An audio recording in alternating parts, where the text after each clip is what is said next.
Assalamualaikum warahmatullahi wabarakatuh. Saya Rifki Tajurido dari Prodi Perbankan Syariah semester 1. Saya ingin membuat video tentang jenis-jenis akad yang ada di perbankan syariah. Dan video ini saya tujukan untuk tugas mata kuliah fikih muamalah. Dan selamat menyaksikan. Jangan lupa like, komen, dan subscribe. Anjay! Yang pertama ada akad bai tawaruk. Akad bai tawaruk adalah akad yang melibatkan 3 orang, yang dimana seseorang membeli barang dengan cara mencicil, kemudian menjual barang tersebut secara cash kepada pihak ketiga, dalam tanda kutip selain penjual pertama dengan harga yang lebih murah untuk mendapatkan uang tunai secara cash. Jadi misalkan saya sebagai penjual atau pemilik barang, lalu saya menjual kepada si A misalkan dengan metode pencicilan, lalu si A itu menjual kembali barang tersebut kepada si B dengan cara cash. Akad yang kedua ada akad bai al-innah. Bai al-innah adalah suatu transaksi jual beli yang dilakukan seorang pedagang dengan pembeli dengan harga yang telah ditetapkan secara tangguh. Kemudian barang tersebut kembali dijual ke penjual aslinya dengan harga yang lebih kecil dari harga pertama secara kontan. Jadi sama seperti akad yang pertama tadi, cuman bedanya saya selaku penjual misalkan menjual barang ke si A, lalu si A itu menjual kembali barang tersebut kepada saya, bukan kepada pihak ketiga atau kepada orang lain. Nah, lalu yang ketiga ada yang namanya akad musakoh. Definisi dari akad musakoh ini sendiri adalah sebagai sebuah akad kerjasama untuk pemeliharaan tanaman seperti pohon kurma, tanaman pertanian, dan lain sebagainya. Jadi semisal ada satu orang pengusaha, dia bergerak di bidang pertanian. Nah, dia memerintahkan saya untuk merawat tanaman-tanaman yang ada di dalamnya. Nah, ketika bagi hasil itu diambil ketika panen. Nah, dalam praktik usaha agrobisnis, musakoh adalah bentuk produk kerjasama yang tidak ada dalam praktik perbankan syariah. Karena kenapa? Karena sampai saat ini persoalan tersebut disebabkan dari sudut pandang perbankan itu sendiri. Sektor pertanian masih kurang menarik untuk berinvestasi bagi mereka. Karakteristik kegiatan usaha di sektor pertanian yang penuh resiko, baik resiko produksi maupun jatuhnya harga, telah menyebabkan rendahnya minat lembaga keuangan untuk berinvestasi dalam bidang pertanian ini. Mereka lebih tertarik untuk berinvestasi di bidang biro jasa atau mungkin pembiayaan permodalan untuk usaha-usaha yang ada di zaman sekarang. Baik, akad selanjutnya adalah akad muzaroah, yang mana akad muzaroah bisa diartikan sebagai kerjasama pengelolaan pertanian antara pemilik lahan dan penggarap, di mana pemilik lahan memberikan lahan pertanian kepada si penggarap untuk ditanami dan dipelihara dengan imbalan bagian tertentu atau persenet dari hasil panen. Nah, di mana akad muzaroah ini adalah suatu akad pertanian yang dimana kalau dari akad sebelumnya itu hanya mengelola hasilnya atau mengelola pepohonannya saja. Sedangkan akad muzaroah ini adalah suatu akad yang dia dari mulai penanaman, panen, sampai perawatan itu dilakukan oleh si pelaku atau si pekerja. Nah, lalu yang selanjutnya ada yang namanya akad muhabaroh. Akad muhabaroh yaitu bentuk kerjasama antara petani, penggarap dengan pemilik lahan dengan pembagian hasil sesuai dengan kesepakatan di antara kedua pihak. Sedangkan benihnya berasal dari petani penggarap. Akad muhabaroh hampir sama dengan muzaraah tadi, yang dimana perbedaannya hanya dari pengadaan bibit yang akan ditanam. Jika muzaraah adalah benihnya itu dari si pemilik, sedangkan muhabaroh itu benihnya berasal dari si penggarap. Jadi perbedaan akad muzaraah dan juga muhabaroh itu terletak dari bibitnya, yang dimana akad yang satu itu bibitnya dari si yang punya lahan dan akad yang satu lagi bibitnya dari si petani itu sendiri. Lalu yang kelima ada akad jualah. Istilah jualah dalam kehidupan sehari-hari diartikan oleh para fuqaha, yaitu memberi upah kepada orang lain yang dapat menemukan barang yang hilang, mengobati orang yang sakit, ataupun seseorang yang memenangkan sebuah pertandingan dalam suatu kompetisi. Hukum dari ulama Maliki berpendapat hal tersebut diperbolehkan dalam perkara yang ringan dan dalam dua syarat. Yang pertama, tidak memberikan batas tempo, dan yang kedua adalah harganya harus jelas. Lalu syarat-syarat jualah diantaranya pihak penyelenggara adalah orang yang balik dan berakal. Lalu yang kedua merupakan inisiatif dari pihak penyelenggara. Lalu yang ketiga, pengikut sayembara harus mengetahui adanya sayembara tersebut. Lalu yang keenam ada yang namanya istisna. Akad istisna adalah kesepakatan antara dua pihak, yakni pembeli atau mustashin dan juga penjual atau sani, terkait pemesanan barang berdasarkan kriteria yang tertentu yang disebabkan dan disepakati oleh kedua belah pihak. Dengan demikian, penjual berkewajiban menyiapkan barang pesanan dan pembeli wajib membayarnya. Adapun syarat-syaratnya itu adalah rukunnya. Yang pertama itu adalah pembeli, yang kedua ada penjual, yang ketiga ada objek atau barang yang diperjualbelikan, dan yang terakhir ada yang namanya ijab qabul.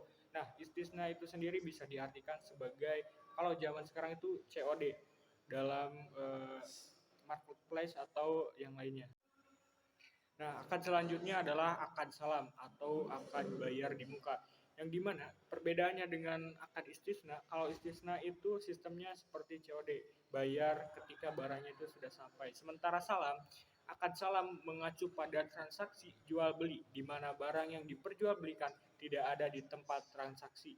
Namun, dengan membayar di muka, pembeli akan mendapatkan barangnya beberapa waktu setelahnya. Adapun syarat-syaratnya itu adalah yang pertama harus adanya penjual, dan yang kedua harus adanya pembeli.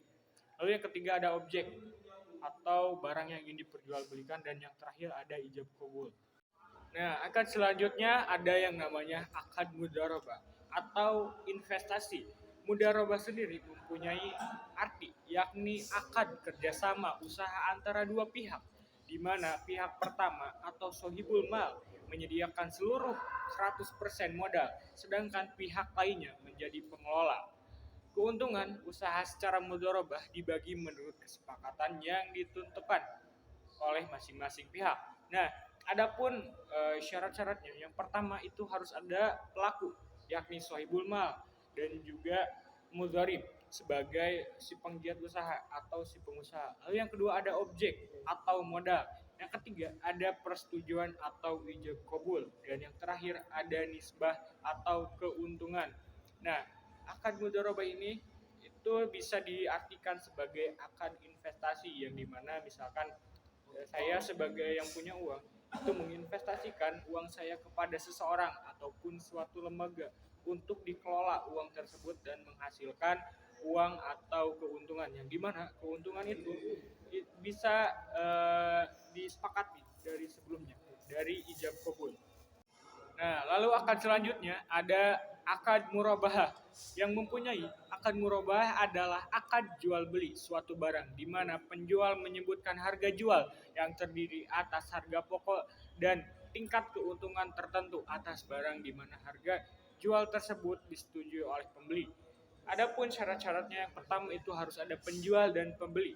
Lalu yang kedua ada harga barang yang dijual, yang ketiga ada objek atau harga atau barang yang dijual, dan yang terakhir ada ijab qabul. Nah, akad murabahah ini sendiri itu adalah akad jual beli yang kita sering lakukan secara umum, seperti kita membeli alat bahan makanan ataupun misalkan membeli jajan ke warung atau kios-kios.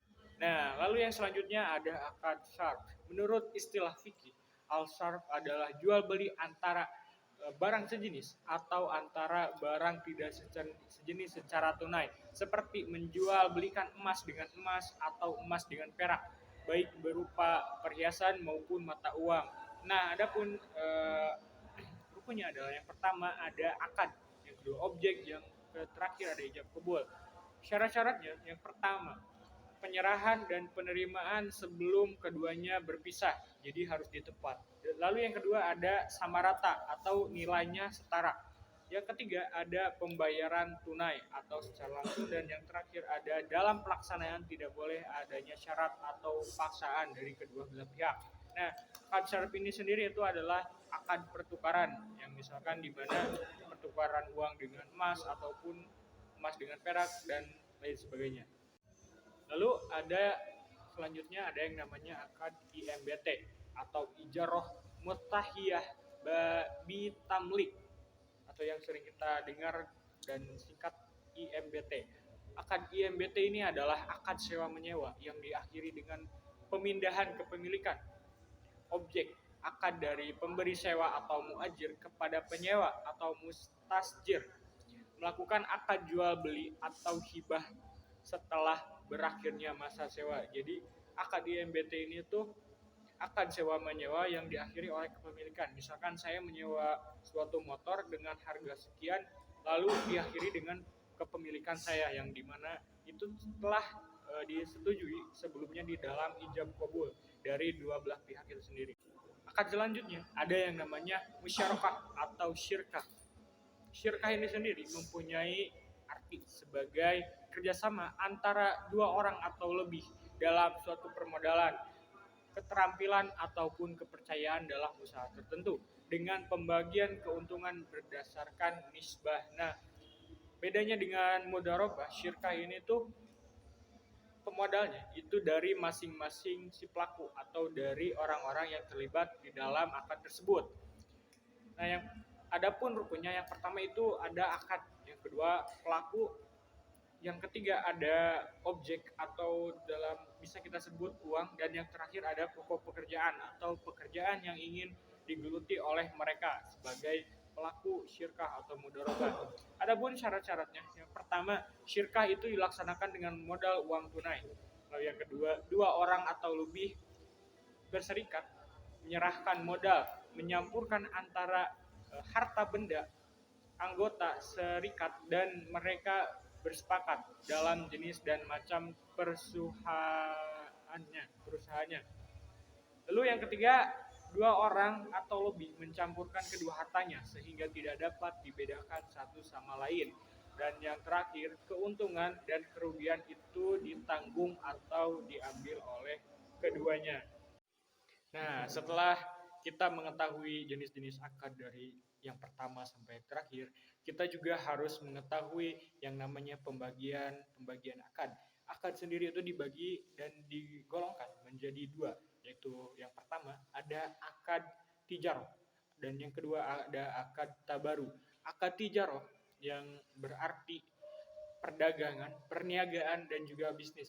Tijaroh juga merupakan akad perdagangan, yakni mempertukarkan harta dengan harta menurut cara yang telah ditentukan dan bermanfaat serta diperbolehkan dalam syariat.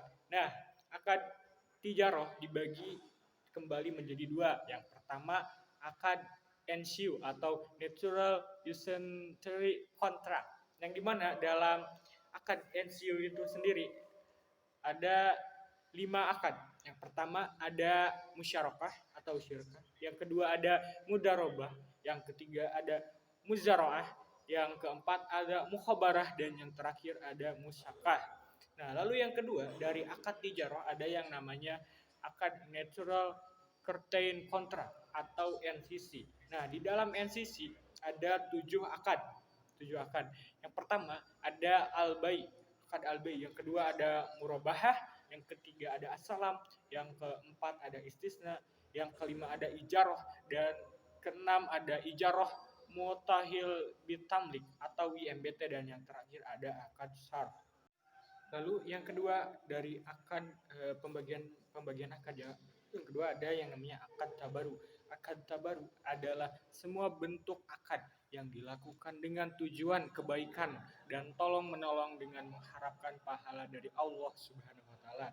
Yang dimana akad tabaru ini ada 8 jenis. Yang pertama ada wadiah, yang kedua ada wakalah, yang ketiga ada wakaf, yang keempat ada hibah, yang kelima ada wasiat, yang keenam ada pinjam meminjam atau qard, yang ketujuh ada gawaah, dan yang terakhir ada kafalah. Nah, itu dia jenis-jenis akad dan juga pembagiannya.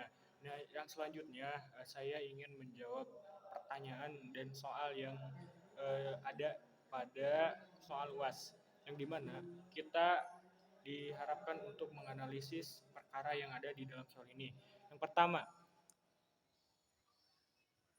perusahaan PT Abadi Bakti Kerja atau ABK merupakan konsorsium yang bergerak di bidang properti dan jual beli otomotif.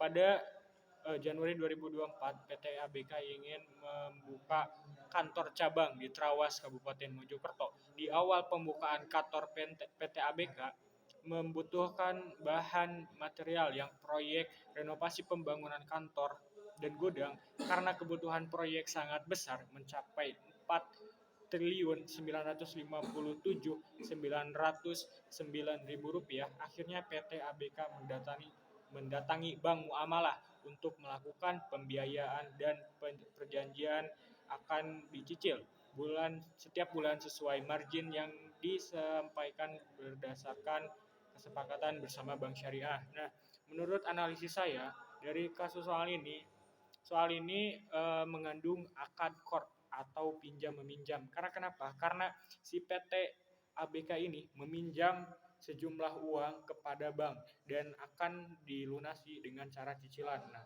itu disebut dengan akad kord. Lalu ada analisis soal yang B, yang kedua.